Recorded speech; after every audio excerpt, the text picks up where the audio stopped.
Hello students, आज हम करने जा रहे हैं वॉइस की क्लास नंबर 3। वॉइस की क्लास नंबर 3 मतलब वॉइस के बारे में हमारी तीसरी वीडियो है ये, जिसमें हम करेंगे कंटिन्यूस टेंस। कंटिन्यूस में दो ही टेंस हैं जिनका पैसिव वॉइस बनता है। नंबर 1 प्रेजेंट कंटिन्यूस टेंस, दूसरा है पास्ट कंटिन्यूस टेंस। देखिए, फ्यूचर कंटिन्यूस जो टेंस है उसका पैसिव वॉइस नहीं बनता। और जितने भी परफेक्ट कंटिन्यूस के हमारे मतलब तीनों ही पार्ट का परफेक्ट कंटिन्यूस का भी पैसिव वॉइस नहीं बनता। कौन कौन से देखिए, present perfect continuous tense, past perfect continuous tense, future perfect continuous tense. इन चार टेंसों का पैसिव वॉइस नहीं बनता। इसका मतलब क्या है कि हमारे जो टोटल टेंस हैं वो कितने हैं, 12 हैं। और 12 में से कितने टेंसों का वॉइस मतलब एक्टिव से पैसिव वॉइस नहीं बनता, वो 4 हैं। कौन कौन से? Future continuous tense, present perfect continuous tense, past perfect continuous tense और फ्यूचर परफेक्ट कंटिन्यूस टेंस। तो हमारा जो 8 ही टेंस है उन्हीं का ही पैसिव वॉइस से बनता है। ठीक है, टोटल 12 हमारे जो टेंस हैं उनमें से 4 टेंस का पैसिव वॉइस नहीं बनता और केवल 8 ही टेंस का पैसिव वॉइस से बनता है। ठीक है, तो आज हम करेंगे कंटिन्यूस टेंस में। कंटिन्यूस टेंस में हम करेंगे प्रेजेंट कंटिन्यूस टेंस और पास्ट कंटिन्यूस टेंस। देखिए जरा, प्रेजेंट कंटिन्यूस टेंस में स्ट्रक्चर क्या होता है? स्ट्रक्चर का मतलब होता है कि सेंटेंस में वर्ड्स को किस ढंग से जचाया गया है। ठीक है, एक सिस्टमेटिक तरीके से शब्दों को जचाना ही क्या कहलाता है? स्ट्रक्चर कहलाता है। देखिए, प्रेजेंट कंटिन्यूस टेंस में एक्टिव वॉइस का जो सेंटेंस होगा हमारा, उसमें स्ट्रक्चर कैसे जमेगा? सबसे पहले आपको देखने को मिलेगा सब्जेक्ट, फिर इज एम आर, ये हेल्पिंग वर्ब होती हैं। इज एम आर क्या है? हेल्पिंग वर्ब है। और कंटिन्यूस भी जहाँ आता है उसके बाद हम वर्ब लगती है, वर्ब की फर्स्ट फॉर्म के साथ आईएनजी और उसके बाद ऑब्जेक्ट। तो हमारा स्ट्रक्चर क्या हुआ? Subject is am are plus verb की first form plus ING plus object. ये सिंपल सा स्ट्रक्चर है। जब हम इसका पैसिव वॉइस बनाते हैं प्रेजेंट कंटिन्यूस टेंस का, कि सेंटेंस का जब पैसिव वॉइस बनाते हैं तो उसमें हम क्या स्ट्रक्चर अपनाते हैं? देखिए, सबसे पहले हमने क्या करना होता है? सब्जेक्ट को ऑब्जेक्ट चेंज करना और ऑब्जेक्ट को सब्जेक्ट में चेंज करना, मतलब आपस में इनको क्या करना है? इंटरचेंज करना है। तो इसी में हमने क्या किया? सबसे पहले ऑब्जेक्ट को लिखा, सब्जेक्ट और ऑब्जेक्ट को इंटरचेंज कर रहे हैं, तो सबसे पहले क्या आ गया? ऑब्जेक्ट। फिर यहाँ पर जो हेल्पिंग वर्ब है वही लगेगी। इनमें से कोई भी एक, ये क्या है? हमारी हेल्पिंग वर्ब। और जो हेल्पिंग वर्ब है अब इसके अनुसार लगेगी जो हमारे यहाँ पर ऑब्जेक्ट होगा। वैसे तो ये सब्जेक्ट का काम करेगा, लेकिन जो यहाँ पर हमारा वर्ड होगा उसी के अनुसार ही हेल्पिंग वर्ब लगेगी। यदि यहाँ पर सिंगुलर है तो वर्ब भी सिंगुलर यूज करनी है, यहाँ पर प्लूरल है तो वर्ब भी प्लूरल लगेगी। ठीक है, इसके बाद बी का रूप लगेगा, इसको बोलते हैं बी का रूप। जब भी आईएनजी वाला हमारा जो टेंस होता है मतलब कंटिन्यूस का टेंस होता है उसमें बी का रूप लगता है बीइंग। और पैसिव वॉइस में केवल वर्ब की थर्ड फॉर्म का प्रयोग होता है, और थर्ड फॉर्म के बाद बाय, उसके बाद सब्जेक्ट, जो आपस में हमने चेंज किया है। ठीक है, देखिए इस स्ट्रक्चर का आपको थोड़ा सा ध्यान रखना है, कैसे हमने सेंटेंस के अंदर एक स्ट्रक्चर को अपनाना है। ठीक है, देखिए जरा, सबसे पहले ऑब्जेक्ट, फिर हेल्पिंग वर्ब, बी का रूप कंटिन्यूस में बीइंग हो जाएगा, बी के रूप के बाद वर्ब की थर्ड फॉर्म के बाद बाय, उसके बाद सब्जेक्ट। ये स्ट्रक्चर है। अब हम हमारे पास एक सेंटेंस है, इसको बनाएंगे कैसे? अपने इस पैसिव वॉइस के स्ट्रक्चर में हम इसको ढालेंगे। देखिए जरा, सबसे पहले हमने क्या पहचानना है? वर्ब। जब भी हमारे पास कोई भी सेंटेंस दिया होता है तो उसमें हम पहचानेंगे वर्ब, कि वर्ब कौन सी है, किस टेंस की है। ठीक है, यहाँ पर क्या है? वर्ब की फर्स्ट फॉर्म के साथ आईएनजी। वर्ब की फर्स्ट फॉर्म के साथ क्या लगा हुआ है? आईएनजी। जब वर्ब की फर्स्ट फॉर्म के साथ आईएनजी लगा हुआ है इसका मतलब हमारा जो टेंस है वो कंटिन्यूस टेंस का है। कौन से कंटिन्यूस टेंस का है? पास्ट कंटिन्यूस का या फ्यूचर कंटिन्यूस का या प्रेजेंट कंटिन्यूस का? वो डिपेंड किस पर करता है? हमारी हेल्पिंग वर्ब के ऊपर डिपेंड करता है। वही हमारे टेंस को निर्धारित करती है। यदि वो प्रेजेंट में है तो इसका मतलब हमारा जो टेंस है वो प्रेजेंट कंटिन्यूस टेंस का है। यदि हमारी हेल्पिंग वर्ब पास्ट में, जैसे हमारा अगला जो सेंटेंस है वो क्या है, इसमें हमारे हेल्पिंग वर्ब क्या दे रखी? वाज। तो वाज या वर दे रखा है तो इसका मतलब हमारा जो टेंस है वो पास्ट में है। ठीक है, तो टेंस की पहचान कौन करेगा? ये हमारी हेल्पिंग वर्ब। ठीक है, तो देखिए हम कैसे अब इसको ढालेंगे। ये वर्ब हमने पहचान ली, ये सब्जेक्ट और ऑब्जेक्ट पहचानने का जो तरीका है मैंने आपको पिछली वीडियो में बताया था, तो आपको वो वीडियो देखनी है ताकि आपको सब्जेक्ट और ऑब्जेक्ट पहचानने में कोई भी परेशानी ना आए। ठीक है, चलो अब हम लिखेंगे सब्जेक्ट। अब हमारे पास सब्जेक्ट कौन सा बना? A poem. ये हमारा क्या है? ऑब्जेक्ट। अब इसको लेके आएंगे यहाँ पर ए पोएम।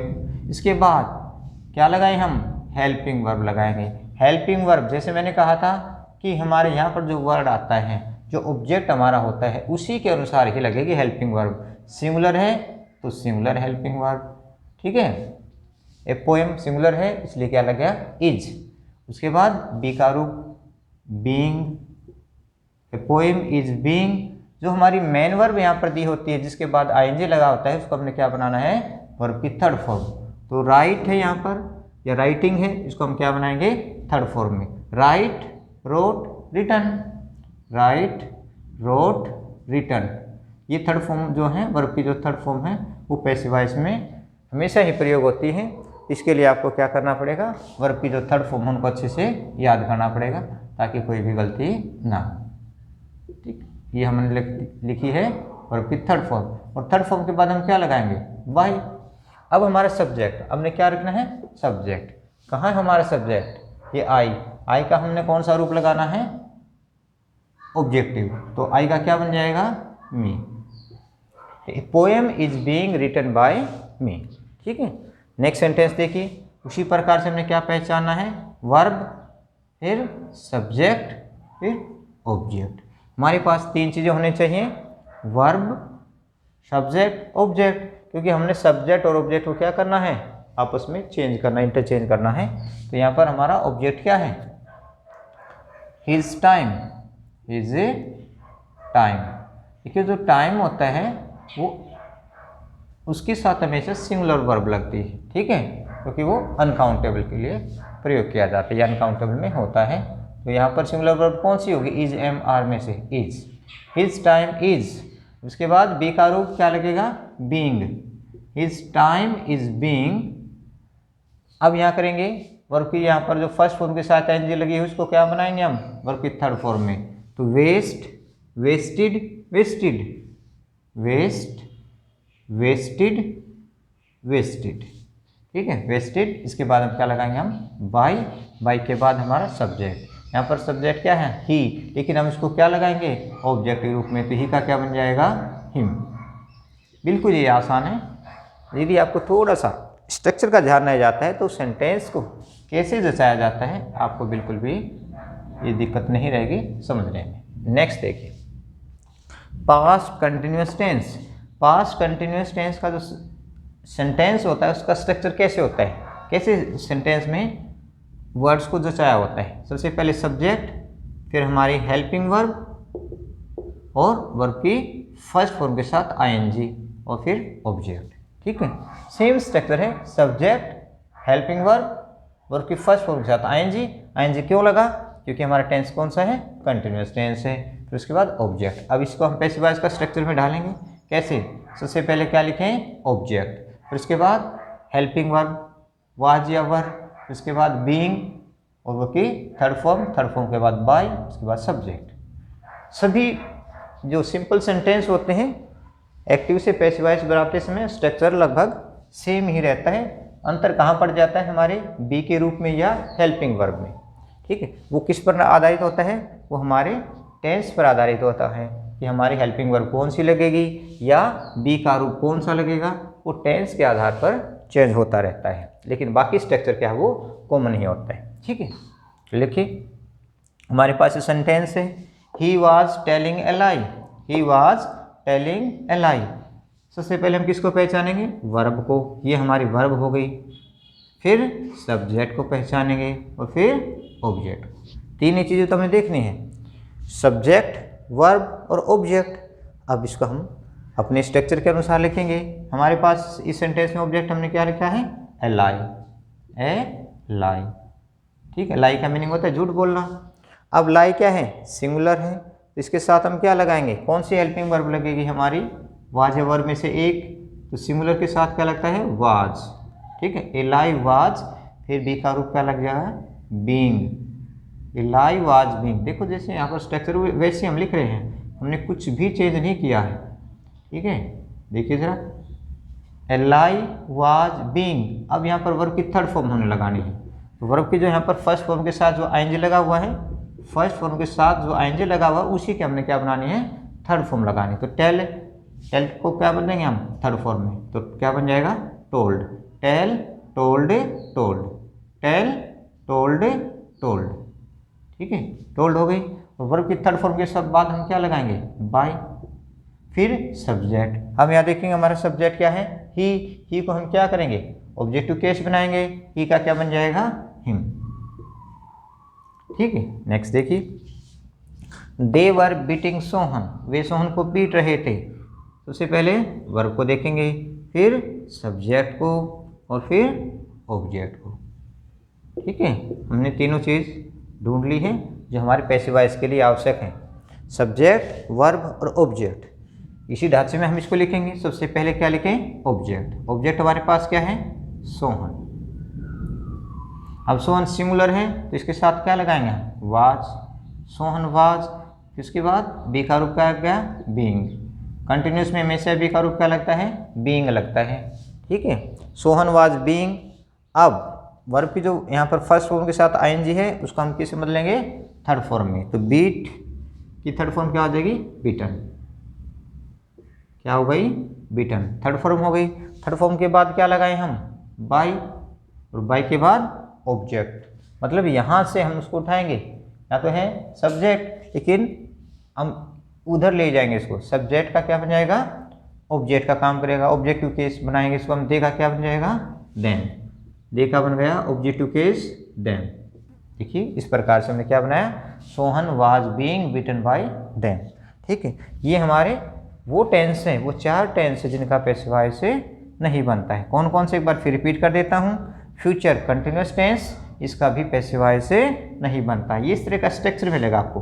ठीक है, किस तरह स्ट्रक्चर मिलेगा आपको, सब्जेक्ट, सेल या shall be, will be, plus verb की फर्स्ट फॉर्म के साथ आएंगे, प्लस ऑब्जेक्ट। ये एक्टिव वॉइस का स्ट्रक्चर होता है। फ्यूचर कंटिन्यूस जो टेंस होता है उसमें ये एक स्ट्रक्चर होता है। कैसे, subject, shall be, will be, verb की फर्स्ट फॉर्म के साथ आईएनजी प्लस ऑब्जेक्ट, इसका पैसिव वॉइस नहीं बनता। नेक्स्ट देखिए, परफेक्ट, प्रेजेंट परफेक्ट कंटिन्यूस, तीनों ही परफेक्ट कंटिन्यूस टेंस का नहीं बनता। प्रेजेंट परफेक्ट कंटिन्यूस का भी पैसिव वॉइस नहीं बनता, पास्ट परफेक्ट कंटिन्यूस का भी पैसिव वॉइस नहीं बनता, और फ्यूचर परफेक्ट कंटिन्यूस टेंस का भी पैसिव वॉइस नहीं बनता।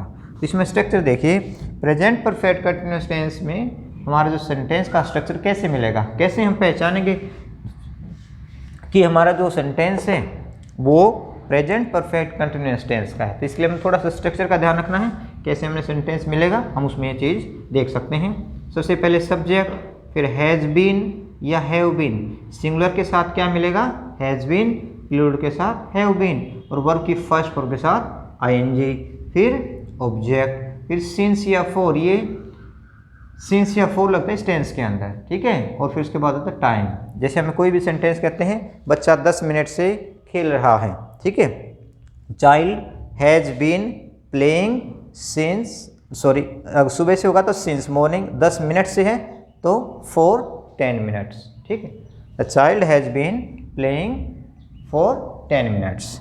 नेक्स्ट देखिए, बिल्कुल सेम स्ट्रक्चर है, इसमें कोई भी ज़्यादा चेंज नहीं है। चेंज किस बात का है, हमारी हेल्पिंग वर्ब का। ठीक है, तो देखिए पास्ट परफेक्ट कंटिन्यूअस टेंस में किस तरह का स्ट्रक्चर मिलेगा, सब्जेक्ट, जैसे यहाँ पर हैज़ बीन हैव बीन था, वहाँ पर क्या हो जाएगा, पास्ट में हैड हो जाएगा, तो हैड बीन हो गया। वर्ब की फर्स्ट फॉर्म के साथ आईएनजी, बिल्कुल सेम स्ट्रक्चर, वर्ब की फर्स्ट फॉर्म के साथ आईएनजी, ऑब्जेक्ट, फिर सिंस या फॉर। ठीक है, और फिर उसके बाद टाइम। नेक्स्ट देखिए, फ्यूचर परफेक्ट कंटिन्यूअस टेंस, बिल्कुल सेम स्ट्रक्चर। किसका परिवर्तन हुआ है, सिर्फ टेंस के लिए हमारी जो हेल्पिंग वर्ब है वही चेंज हुई है, सेल या विल लगा, क्योंकि फ्यूचर की बात की गई है तो सेल या विल। परफेक्ट है इसलिए क्या लग गया, हैव। ठीक है, हैज़ नहीं लगता इसके साथ में, केवल हैव ही लगता है। Shall have, will have, shall has या विल हैज़ नहीं लगता। ठीक है, subject shall have been, will have been plus verb की फर्स्ट फॉर्म के साथ आईएनजी प्लस ऑब्जेक्ट, फिर सिंस या फॉर और टाइम। बिल्कुल सभी में इन तीनों का स्ट्रक्चर सेम ही है और तीनों ही टेंसों का पैसिव वॉइस से नहीं बनता है। तीनों ही टेंस का क्या नहीं बनता है? पैसिव वॉइस नहीं बनता है। और ये हमारा फ्यूचर कंटिन्यूअस है, इसका पैसिव वॉइस नहीं बनता है। ठीक है, अब हम करेंगे हमारे एक्सरसाइज को, जिसमें हम सबसे पहले किसको देखेंगे? हम सबसे पहले देखेंगे वर्ब को। वो वर्ब जो है किस टेंस की है, ठीक है, और किस रूप में उसको लिया गया, वर्ब की फर्स्ट फॉर्म के रूप में, सेकंड के रूप में, थर्ड के रूप में, या वर्ब की फर्स्ट फॉर्म के साथ आईएनजी के रूप में। देखो वर्ब को हमने अलग अलग भागों में बांटा है, 5 भाग कैसे बनाते हैं हम? वर्ब की फर्स्ट फॉर्म, वर्ब की सेकंड फॉर्म, वर्ब की थर्ड फॉर्म, ये तो आपने देखी है। ठीक है, इसके अलावा वर्ब की फोर्थ फॉर्म भी होते हैं और वर्ब की फिफ्थ फॉर्म भी होती है, वर्ब की फोर्थ भी और वर्ब की फिफ्थ भी। ये वर्ब की फोर्थ और फिफ्थ हम कैसे लिखते हैं? देखिए ज़रा, वर्ब की फर्स्ट फॉर्म जैसे हमने लिखा है यहाँ पर प्ले, हमने एक वर्ब लिखी प्ले, ये वर्ब की फर्स्ट फॉर्म प्ले भी हो सकती है और अगर हमारा सब्जेक्ट सिंगुलर है तो प्लेज भी हो सकते हैं। ठीक है, प्ले या प्लेज। इसको सेकंड कैसे बनाएंगे? प्लेड। ठीक है, सेकंड क्या हो गई? प्लेड। और वर्ब की थर्ड फॉर्म भी प्लेड ही होती है, लेकिन इसके साथ क्या मिलेगा आपको? हैज मिलेगा या हैव मिलेगा या हैड मिलेगा। ये हमारे हेल्पिंग वर्ब होंगी। उसके बाद वर्ब की थर्ड फॉर्म आपको मिलेगी। ठीक है, या तो थर्ड फॉर्म कहाँ मिलेगी? पैसिव वॉइस में, या हैज, हैव, हैड, हैड के बाद वर्ब की थर्ड फॉर्म मिलेगी। अब बात है हमारी फोर्थ और फिफ्थ की। फोर्थ फॉर्म कौन सी होती है? वर्ब की जो फर्स्ट फॉर्म के साथ आईएनजी लगाते हैं, वर्ब की फर्स्ट फॉर्म के साथ आईएनजी लगाते हैं, उसको बोलते हैं फोर्थ फॉर्म। तो वर्ब की फोर्थ फॉर्म कौन सी है? वर्ब की फर्स्ट फॉर्म के साथ में आईएनजी लगता है, उसको बोलते हैं वर्ब की फोर्थ फॉर्म। और वर्ब की फिफ्थ फॉर्म कौन सी? वर्ब की जो फर्स्ट फॉर्म होती है, यही ये वाली। ठीक है, वर्ब की जो फर्स्ट फॉर्म होती है उसके साथ में एस या ईएस जोड़ते हैं, तो उसको बोलते हैं वर्ब की फिफ्थ फॉर्म। ठीक है, तो हमने ये पहचानना है कि हमारी जो वर्ब यहाँ दे रखी है वो कौन सी टेंस की है या वो कौन सी है। ठीक है, तो कौन सी हमारी वर्ब की फर्स्ट फॉर्म के साथ आईएनजी, फोर्थ फॉर्म यहाँ पर दी हुई है। चलो, जब हमारी फोर्थ फॉर्म होती है तो कैसे हम एक्टिव से पैसिव वॉइस बनाते हैं, मैंने आपको ये स्ट्रक्चर बताया हुआ है।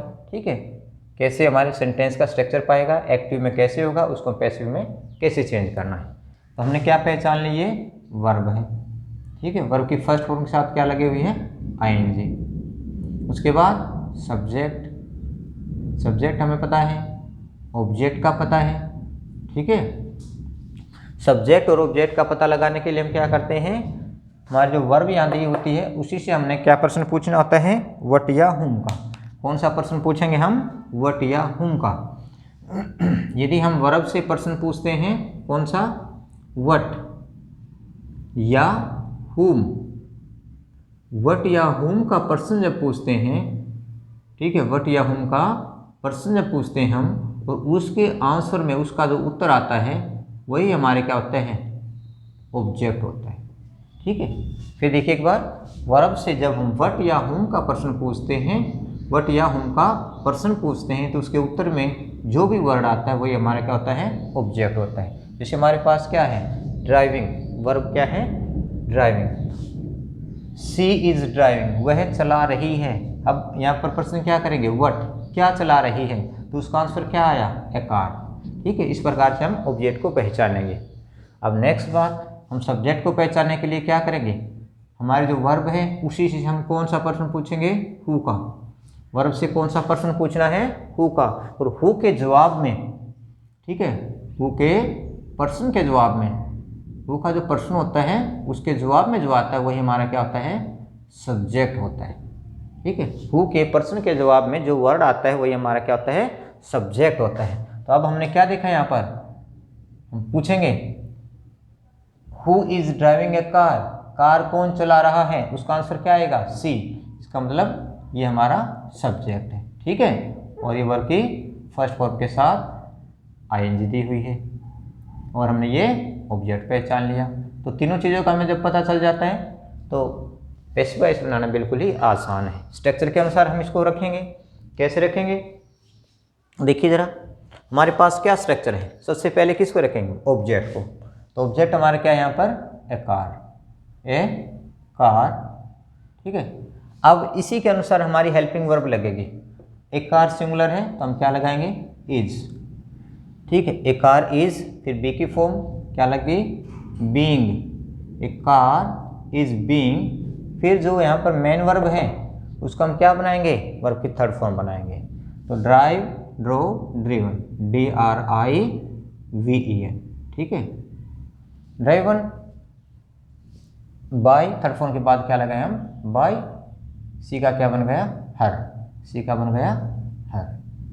तो बिल्कुल ही आसान है ये तो। एक ही स्ट्रक्चर के अनुसार रखते जाएं। इससे पहले ऑब्जेक्ट, फिर हमारे जो हेल्पिंग वर्ब लगेगी इसके अनुसार, फिर बीइंग, बी का रूप हो गया, वर्ब की थर्ड फॉर्म, बाय, और उसके बाद सब्जेक्ट। नेक्स्ट सेंटेंस करके देखते हैं। हमारा सेंटेंस कैसा है, ये नेगेटिव का है। इससे कोई फर्क नहीं पड़ता हमारा सेंटेंस नेगेटिव का है या सिंपल है। चल देखिए, हमने वर्ब पहचान ली, सब्जेक्ट का पता लग गया। कैसे हम सब्जेक्ट को निकालते हैं या सब्जेक्ट को ढूंढते हैं, ऐसे ही हमको ऑब्जेक्ट का भी पता लग गया, कैसे हम ऑब्जेक्ट को सेंटेंस के अंदर ढूंढते हैं। अब इसके सेंटेंस को ऐसे स्ट्रक्चर के अनुसार रखेंगे। पैसिव वॉइस का स्ट्रक्चर हमारे पास क्या है, सबसे पहले ऑब्जेक्ट को लेकर आएंगे। ऑब्जेक्ट हमारे पास क्या है, रेस। अब रेस क्या है, सिंगुलर है। इसके साथ क्या लगाए हम, इज। ये ध्यान रखना, यहाँ तो आई के साथ क्या लगाया, एम, लेकिन अब रेस के साथ एम नहीं लगाना। तो इसके साथ क्या लगेगी, हमारी सिंगुलर जो वर्ब होती हैं वो लगनी है, ठीक है। तो singular verb is, am, are में से सिंगुलर कौन सी है, इज, और प्लूरल क्या है, आर। तो a race is being, a race is being. इसके बाद इसकी थर्ड फॉर्म जो मेन वर्ब यहाँ दी हुई है, तो रन, रेन और run, ran, run. Third form के बाद क्या लगाए हम, बाई, और आई का क्या बन जाएगा, मी। नेक्स्ट देखिए, अब देखिए, सॉरी, हमने यहाँ पर जो नोट था वो रह गया था। नोट कहाँ लगाएंगे, ए रेस इज नॉट बीइंग, यहाँ रहेगा इन दोनों के बीच में। हेल्पिंग वर्ब और बी की जो रूप है हमारा उसके बीच में रहेगा नोट, ठीक है। नेक्स्ट सेंटेंस देखिए, सी इज वाटरिंग द प्लांट्स। हमने पहचान ली वर्ब, ठीक है। फिर पहचान हमने ऑब्जेक्ट, और ये हमारा सब्जेक्ट। तीनों चीज़ों का पता लग गया, सब्जेक्ट, वर्ब और ऑब्जेक्ट। अब जरा हम क्या स्ट्रक्चर को अपनाएंगे, कौन सा, इसी स्ट्रक्चर के अनुसार। सबसे पहले क्या लिखें हम, ऑब्जेक्ट। ऑब्जेक्ट हमारा क्या है, द प्लांट्स, ठीक है। ऑब्जेक्ट हमारा है प्लांट्स। अब हम देखेंगे कि हमारे यहाँ पर जो ऑब्जेक्ट यहाँ पर जो हमने लिखा है वो सिंगुलर है या प्लूरल है। प्लांट्स प्लूरल है, ज़्यादा है, तो ज़्यादा के लिए हम क्या लगाएं, आर लगाएंगे, ठीक है। प्लांट्स आर, इसके बाद बी का रूप क्या है, बीइंग, आर बीइंग। इसके बाद इसकी थर्ड फॉर्म वाटर की, वाटर नाउन भी है और वाटर क्या है, वर्ब भी है, ठीक है। तो वाटर्ड,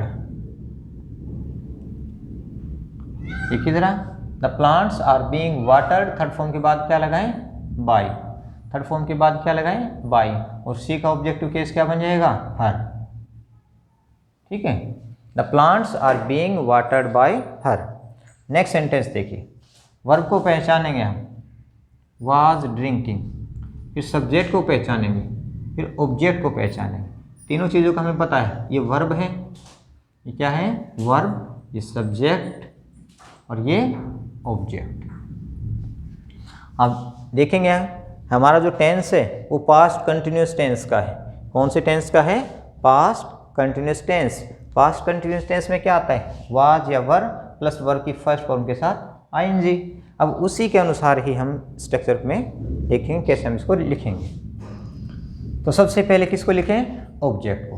क्या लिखेंगे हम, ऑब्जेक्ट। ऑब्जेक्ट हमारा क्या है, मिल्क। ऑब्जेक्ट क्या है, मिल्क। मिल्क एक अनकाउंटेबल नाउन है और अनकाउंटेबल के साथ हमेशा क्या लगती है, सिंगुलर वर्ब लगती है, ठीक है। तो मिल्क वाज ड्रिंक नहीं, अब सबसे पहले क्या लिखे, ये तो हमारी हेल्पिंग वर्ब है। अब हम क्या लिखेंगे, स्ट्रक्चर को ध्यान रखेंगे तो हमारी गलतियाँ नहीं होंगी। वाज या वर्ब के बाद हमने क्या लिखना है, हेल्पिंग वर्ब के बाद क्या लिखना है, बी का रूप क्या लगेगा, एनजी होगी तो बीइंग, क्या लग जाएगा, बीइंग। मिल्क वाज बीइंग, फिर third form drink, drank, drunk, drink, drank, drunk.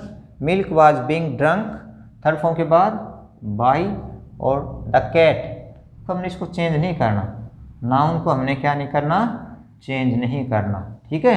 केवल जो प्रोनाउन दिया हुआ है उसी को हमने चेंज करना है। जैसे यहाँ पर क्या है, सी का हमने क्या बनाया, हर। यहाँ पर क्या है, आई का हमने क्या बना दिया, मी, सी का हर। लेकिन यहाँ पर नाउन दिया हुआ है, सब्जेक्ट के रूप में यहाँ पर क्या है, एक नाउन है, और नाउन को हमें चेंज नहीं करना, तो नाउन को हमने वैसे का वैसे ही रखना है। हमारी जो फर्स्ट वीडियो है उसमें हमने इन सब चीज़ों को डिस्कस किया हुआ है, आपको फर्स्ट और सेकंड वीडियो ज़रूर देखनी है यदि आप ये चाहते हैं कि कोई परेशानी ना रहे सेंटेंस को एक्टिव से पैसिव चेंज करने में, तो आपको वो वीडियो ज़रूर देखनी है। नेक्स्ट देखिए, they were teaching us, they were teaching us. Verb को पहचानेंगे हम, फिर सब्जेक्ट को पहचानेंगे और ऑब्जेक्ट को। तीन ही चीज़ों की हमें आवश्यकता है।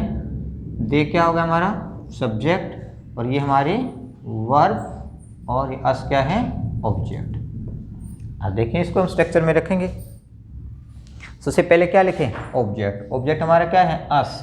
देखिए हमने ये भी रखना है, ध्यान रखना है, जब हम सब्जेक्ट को ऑब्जेक्ट बनाएंगे तो हमने क्या करना है, आई को मी में और मी को आई में। जब ऑब्जेक्ट होता है इसको हम सब्जेक्टिव के रूप में लेकर आएंगे तो उसका क्या बन जाएगा, वी होगा, तो अस का क्या बन जाएगा, वी, ठीक है।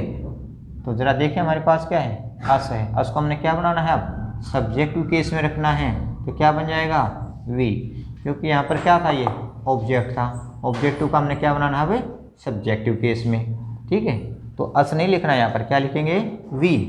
तो वी के साथ हम क्या लगाएं, वी क्या है, प्लूरल, इसके साथ क्या लगेगा, वर।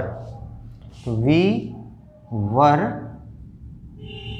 Being, we were being, teach, taught, taught, teach, taught, taught, we were being taught, third form के बाद by, we were being taught by, फिर सब्जेक्ट, सब्जेक्ट यहाँ क्या है, दे का हम क्या बनाएंगे, ऑब्जेक्टिव केस, देम, दे का क्या बन जाएगा, देम, ठीक है। नेक्स्ट देखिए, Sita was not washing clothes.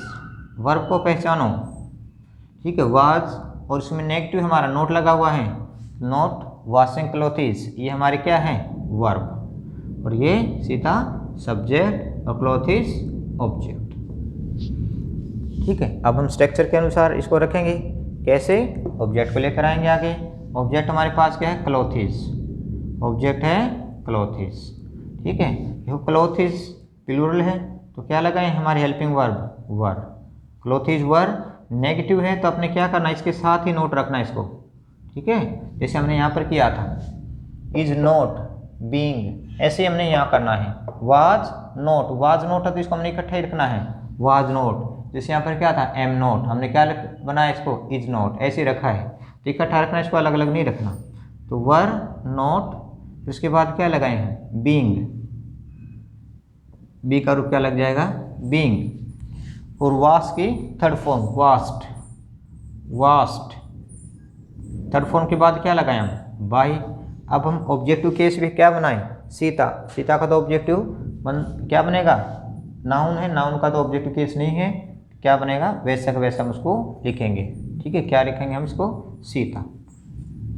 देखिए ज़रा, जैसे हमने यहाँ पर कैट सब्जेक्ट था हमारा, लेकिन क्या था ये, एक नाउन, तो नाउन को हमने क्या नहीं करना, चेंज नहीं करना, तो हमने ऐसे कैसे इसको लिख दिया था, द कैट। ऐसे ही सीता क्या है, एक नाउन है, और नाउन को हमने चेंज नहीं करना, बिल्कुल वैसा का वैसा ही रखना है, ठीक है। कोई प्रोनाउन आता है तो उसको हमने चेंज करना, जैसे दे का हमने क्या बना दिया, डैम, ठीक है। अस को हमने क्या बना दिया, वी। इस प्रकार से हमने देखा कि एक्टिव से पैसिव वॉइस के जो सेंटेंस है बनाना बिल्कुल आसान है, यदि आपको सब्जेक्ट, वर्ब और ऑब्जेक्ट की पहचान हो जाती है। सब्जेक्ट की पहचान कैसे करेंगे वो आपको पता है, ये हमने यहाँ पर बात की है। और ऑब्जेक्ट की पहचान कैसे करेंगे ये भी हमने बात कर ली है।